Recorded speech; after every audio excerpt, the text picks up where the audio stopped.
Ya, bismillahirrahmanirrahim. Assalamualaikum warahmatullahi wabarakatuh. Bertemu kembali dengan saya, Teni Nur Latifah. Kita mau melanjutkan perkuliahan mengenai atau pembelajaran mengenai imunologi. Eh, di video saya yang pertama, kita sudah membahas mengenai sistem imun, kemudian respon imun. Dan di video saya yang kedua berbicara tentang innate immunity. Ya, innate immunity. Nah, jadi innate immunity kita sudah bahas yaitu mengenai imunitas alami ya. Dan saat ini pembelajaran kita lanjutkan, kita akan belajar mengenai adaptive immunity atau disebut dengan immunity yang tidak alami atau immunity yang lebih spesifik.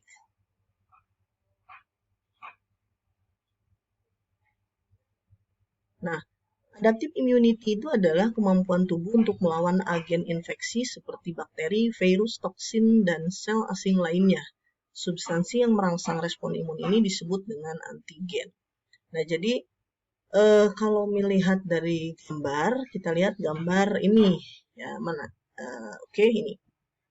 Nah, jadi kita lihat di sini, ini adalah kuman ya, ini kuman. Nah, ini innate immunity, ini adaptive immunity.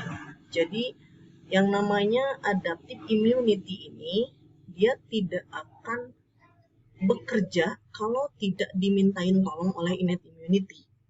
Jadi artinya innate immunity ini kenapa disebut tidak spesifik? Karena ketika datang benda asing, kuman-kuman itu datang, dan kuman ini perlu diingat ya, bahwa kuman ini katakanlah contoh ini seperti gambar ini ya, atau gambar ini. Nah, satu kuman ini bisa terdiri dari beberapa antigen gitu. Nah, jadi ketika kuman atau benda asing apapun masuk ke dalam tubuh kita, yang tentu yang pertama kali bekerja adalah innate immunity atau imunitas alami. Ya, kemarin kita sudah bahas tentang barrier pertama, lini pertama adalah sel epitel. Nah, kalau misalkan ternyata dengan serangan innate immunity atau imunitas alami ini sudah selesai, artinya kuman itu mati, ya sudah, adaptive immunity ini tidak akan bekerja. Tetapi kalau ternyata melalui innate immunity ini tidak bisa mati, otomatis dia akan memanggil, minta tolong ya ke adaptive immunity, yaitu imunitas yang lebih spesifik. Nah, jadi adaptive immunity ini hanya akan bekerja jika dia dimintain tolong oleh innate immunity. Nah, jadi itulah gambaran secara ringkasnya mengenai adaptive immunity. Ya, kita lanjutkan slide selanjutnya.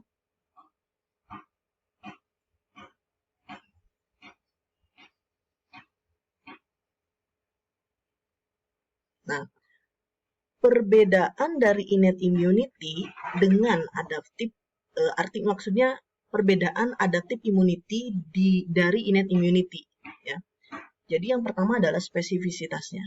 Nah, yang dimaksud spesifitas di sini bahwa yang namanya adaptive immunity itu kita tahu ini lebih spesifik, ya, lebih spesifik. Jadi tadi tolong diingat, ada gambaran kuman ya. Jadi kuman itu membawa beberapa antigen. Katakanlah ada 6 antigen. Nah, jadi satu antigen saja dari satu kuman ini ya, ini dilawan oleh adaptive immunity-nya itu yang lebih spesifik, hanya khusus antigen tersebut gitu. Ini dari satu kuman saja. Ini kalau bayangkan kalau dari beberapa kuman. Nah, jadi itu yang disebut dengan spesifisitas. Bahwa sekali lagi adaptive immunity ini akan melahirkan suatu antibodi ataupun pertahanan yang melawan terhadap antigen yang lebih spesifik. Itu. Kemudian yang kedua adalah memori. Jadi yang dimaksud dengan memori itu dia itu memiliki kemampuan mengingat. Jadi misalkan pernah saya kemarin ulas sedikit, kalau misalkan si A ini adalah pernah kena kuman influenza, ya. Nah, oleh adaptif ini, ketika suatu saat nanti si A tersebut kena kuman influenza lagi, ya, kena virus influenza lagi, maka dia sudah tahu, ingat, oh ini adalah yang lampau gitu. Jadi dia sudah punya strateginya tersendiri gitu. Nah, makanya inilah ya kenapa adaptive immunity ini adalah disebut sebagai imunitas yang spesifik. Itu perbedaannya, spesifisitasnya dan memori. Nah, di sini lanjutannya adalah immunologic memory, hanya dimiliki oleh limfosit. Nanti kita bahas mengenai sel tersebut. Sehingga apabila terpapar kembali oleh antigen yang sama di kemudian hari, akan menghasilkan reaktivitas imun yang lebih tinggi, lebih kuat, sehingga mampu memberikan long life immunity. Makanya ya ada istilah kalau misalkan dia sudah terpapar satu penyakit tersebut, misalkan dia tidak akan kena lagi. Gitu.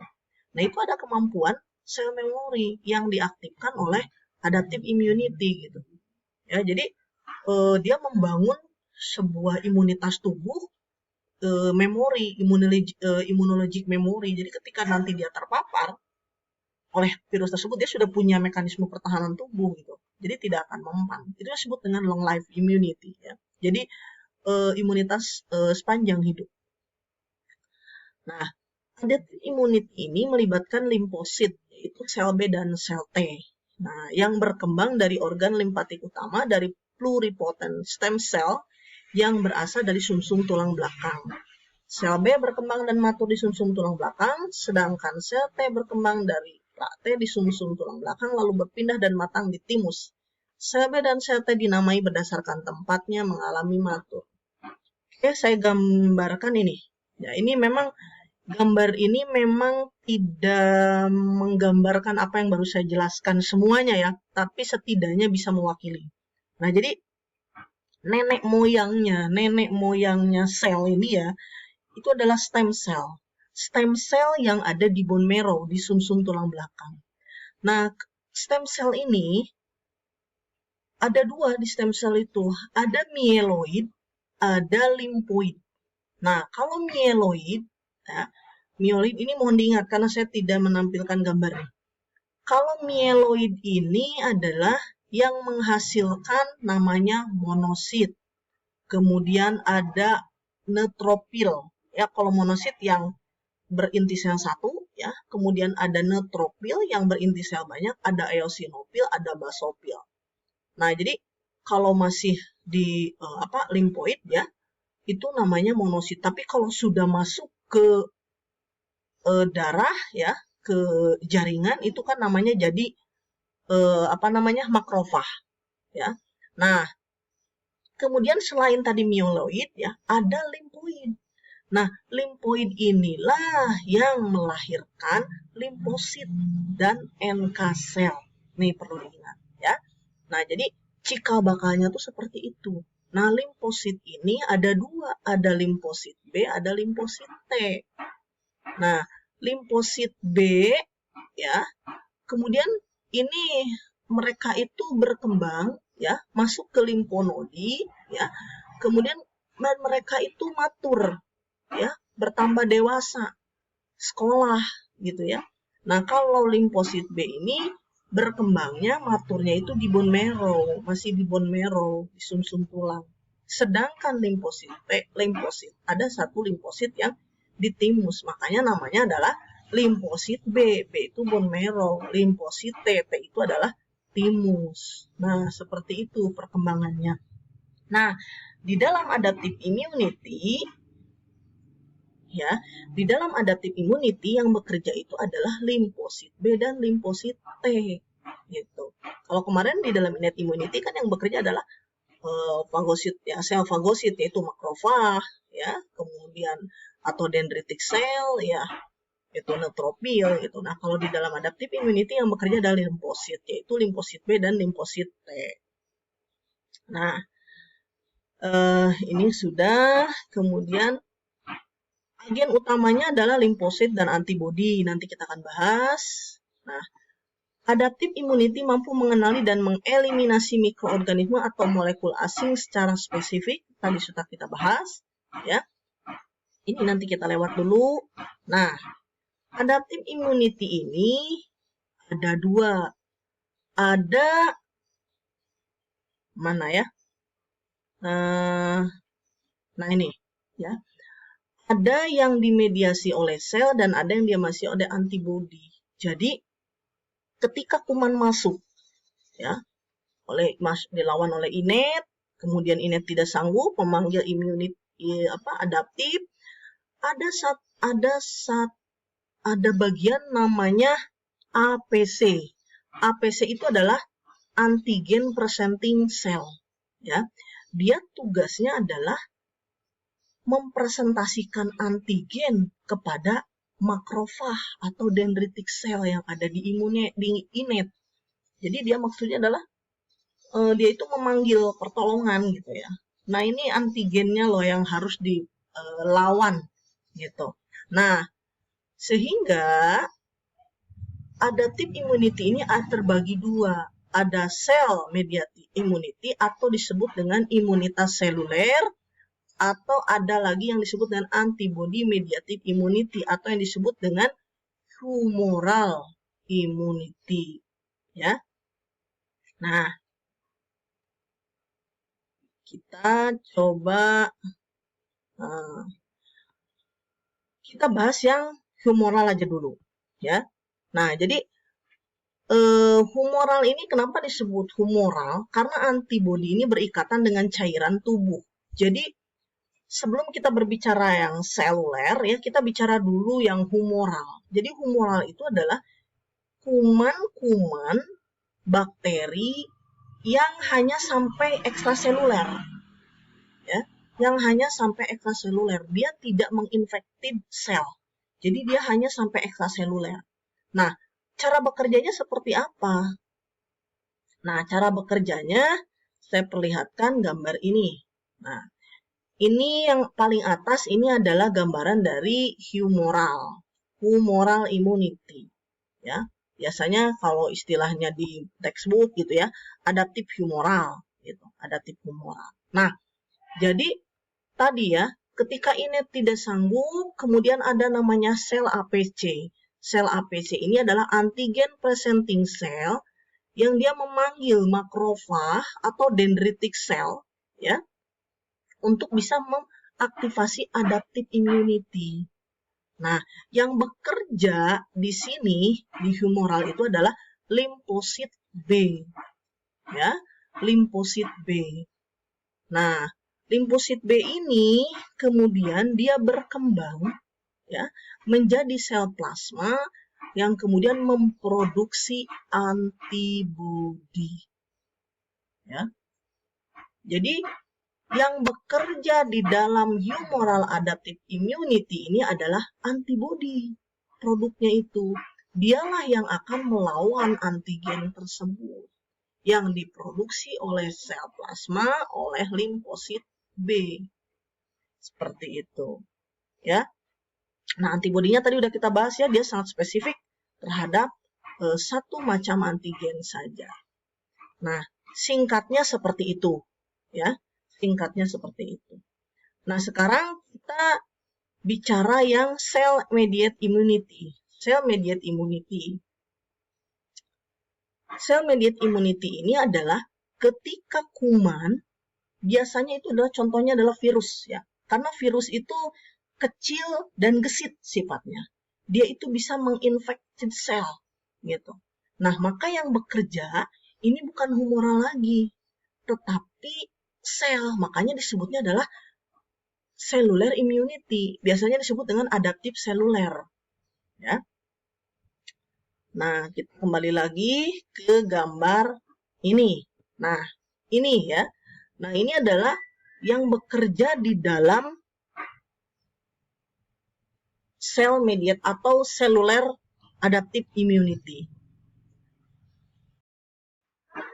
Ya, kita lanjutkan. Jadi, tadi sudah kita bahas mengenai cellular immunity. Nah, kita sekarang coba pahami bahwa cellular immunity ini adalah difasilitasi oleh sel T ya, atau limfosit T ya.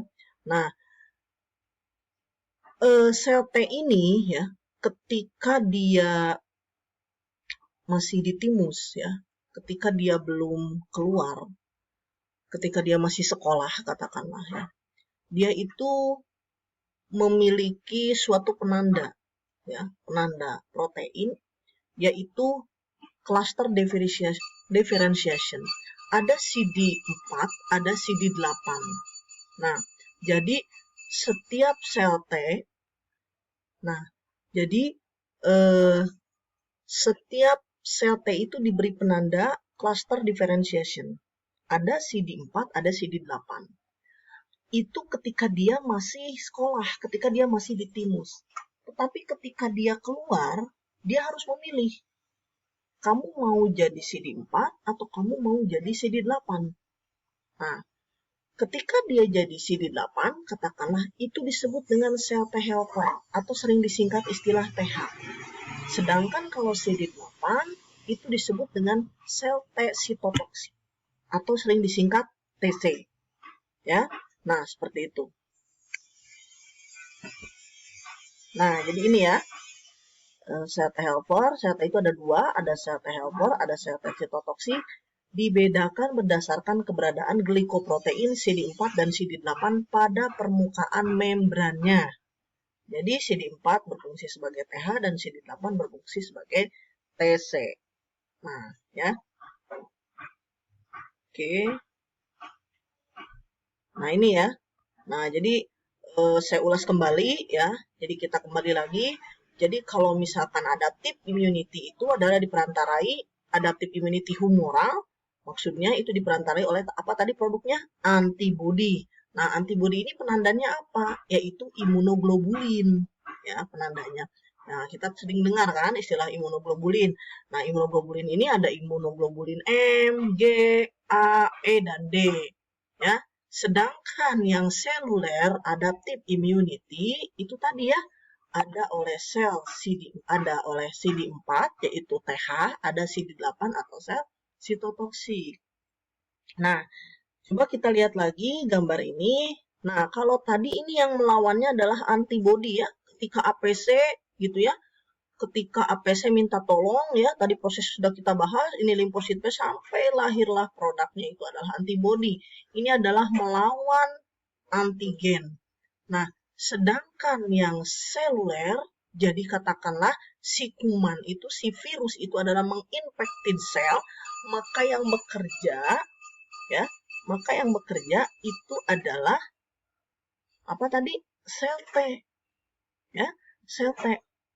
Jadi sel T ini nanti akan mengekspresikan atau mengaktifasi sel T sitotoksik yang akan melawan kuman. Nah, seperti itu gambaran singkatnya, penjelasan singkatnya. Ya, saya kira bisa dipahami ya bagaimana humoral adaptive immunity bekerja, bagaimana cellular immunity bekerja.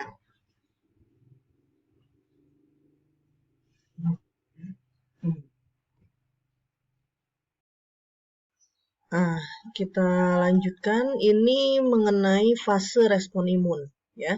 Jadi ada innate immune response, kemudian ada adaptive immune response, dan ada immunological memory. Tapi perlu diingat ya, bahwa setiap proses immunity ini tidak selamanya melewati fase-fase ini. Kenapa? Jadi misalkan si kuman atau benda asing tersebut ketika masuk ke dalam tubuh kemudian dihadang oleh innate immunity dan innate immunity ini mampu menghadang, membunuh kuman tersebut, sel-sel terinfeksinya.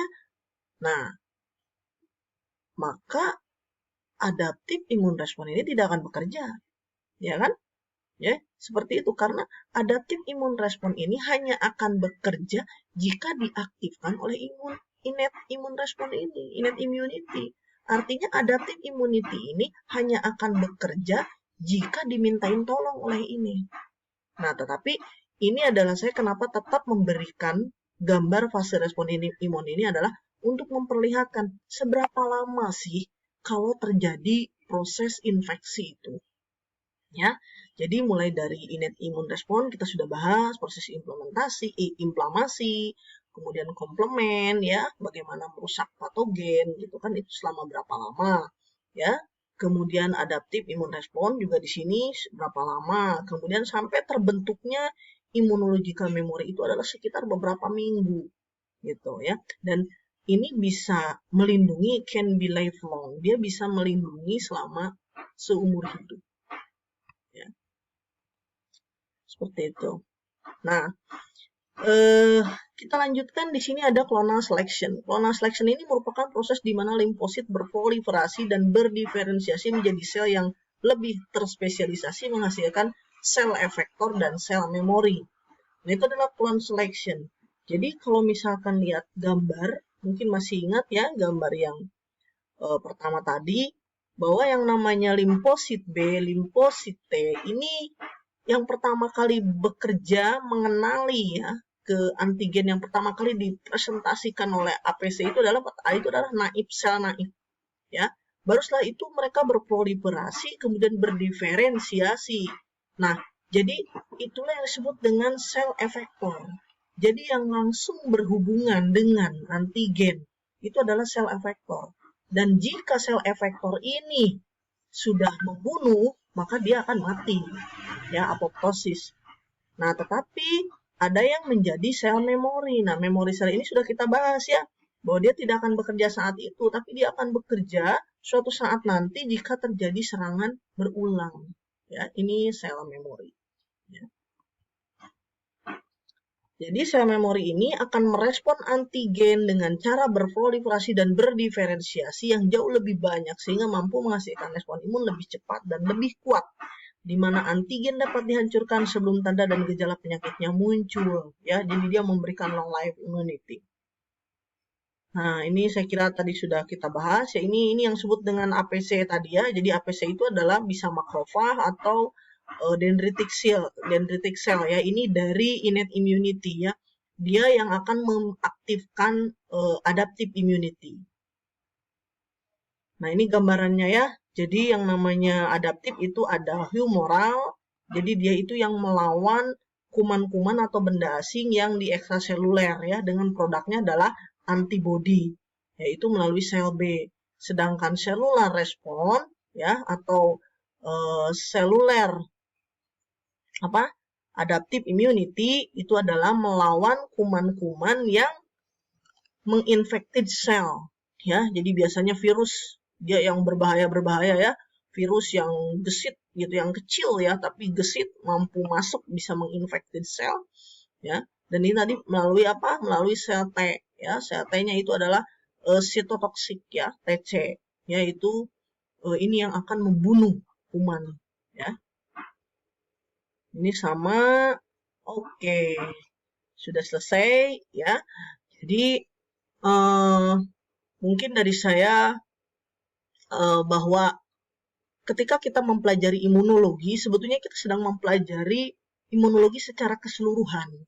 Nah, bagaimana ketika itu terjadi di pencernaan, ya?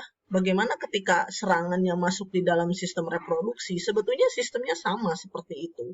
Nah, oleh karena itu, setiap kali belajar mengenai imun, ya kita harus pahami dulu adalah seperti apa sistem imun itu, sel-sel apa yang bekerja, molekul apa yang bekerja, bagaimana sifat dari kuman. Kemudian baru kita pelajari tentang imunitas alami, kemudian kita pelajari tentang adaptive immunity hari ini. Nah, jadi nanti ketika pengimplementasiannya di dalam bagaimana ketika terjadi di reproduksi, di pencernaan, di pernapasan, itu bagaimana kita mempelajari dulu kumannya, kuman apa, sifat kuman tersebut seperti apa, antigennya seperti apa. Nanti kita akan tahu bahwa apa yang diserang oleh kuman tersebut, oleh bakteri tersebut, oleh virus tersebut, oleh benda asing tersebut gitu. Nah, setelah kita tahu, mempelajari, nanti kita akan tahu nanti akan teraktivasi apakah cukup sampai di innate atau sampai adaptif. Di adaptif pun apakah cukup sampai di humoral atau sampai seluler. Nah, seperti itu ya gambaran dari konsep imunologi. Mudah-mudahan dari sistem imun ya atau respon imunnya juga, kemudian innate dan adaptif ini sudah bisa dipahami ya. Video yang akan datang nanti juga kita akan bahas lebih spesifik bagaimana respon imun terhadap virus, ya, bagaimana respon imun terhadap vaksin. Oke, sampai jumpa. Terima kasih. Assalamualaikum warahmatullahi wabarakatuh. Bersama saya, Penny Nur Latifah.